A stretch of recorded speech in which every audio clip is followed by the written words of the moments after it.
Bonjour et bienvenue pour ce petit tutoriel sur l'exercice 4.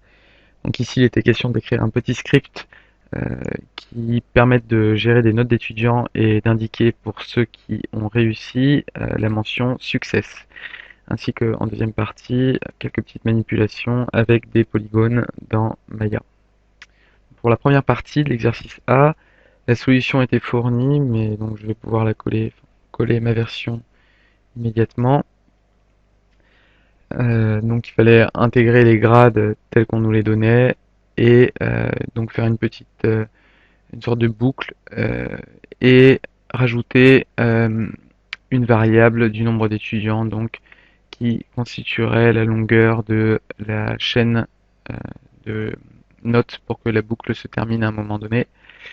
Et donc mettre une condition dans cette boucle qui dit que quand la note est supérieure à 50, on peut l'imprimer et imprimer la mention succès. Jusqu'ici, c'était très simple, ce n'est qu'une combinaison de commandes assez simple. Voilà, donc dans la deuxième partie, il était question de sélectionner et d'agir sur des polygones dans l'environnement de Maya. Donc il était question de créer d'abord deux cubes, cube A et cube B, je suppose, puisque c'est écrit cube B ou 3 fois cube B dans l'exercice, mais je pense que c'est simplement une faute de frappe. Donc on va faire un petit script qui va permettre de sélectionner cube A et cube B. Tout ça c'est très simple. Pour l'instant il faut juste appeler la commande Maya et appeler la commande mcselect, donc cube B par exemple, ou mcselect cube A, tout en changeant simplement le nom. Ensuite il fallait encore utiliser Python pour écrire un code qui transforme l'échelle de cube A et qui sélectionne cube B. Donc ici encore une fois, ce n'est pas très compliqué.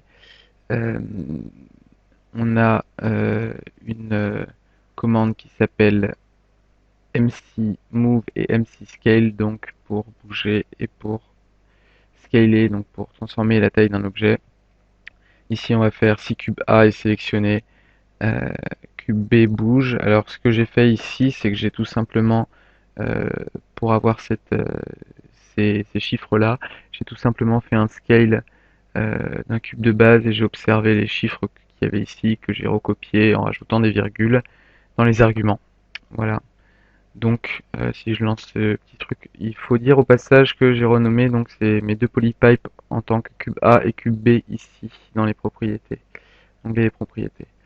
Voilà, donc je peux lancer mon petit script pour voir que effectivement il y a un cube qui bouge et l'autre sélectionné.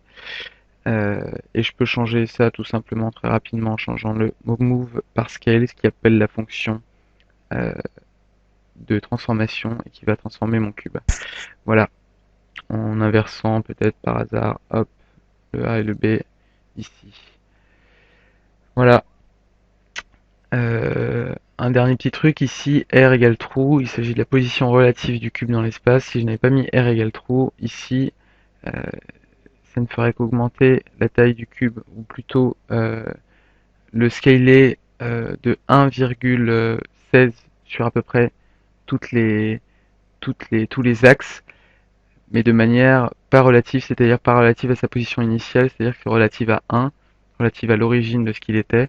Donc à partir du moment où il a été scalé une fois selon ces proportions-là, un second scale ne l'augmenterait pas plus fois ces proportions, il resterait tel quel. Ici je rajoute donc R égale true pour voir à chaque lancement du script mon cube se modifier. Voilà. Merci de votre attention.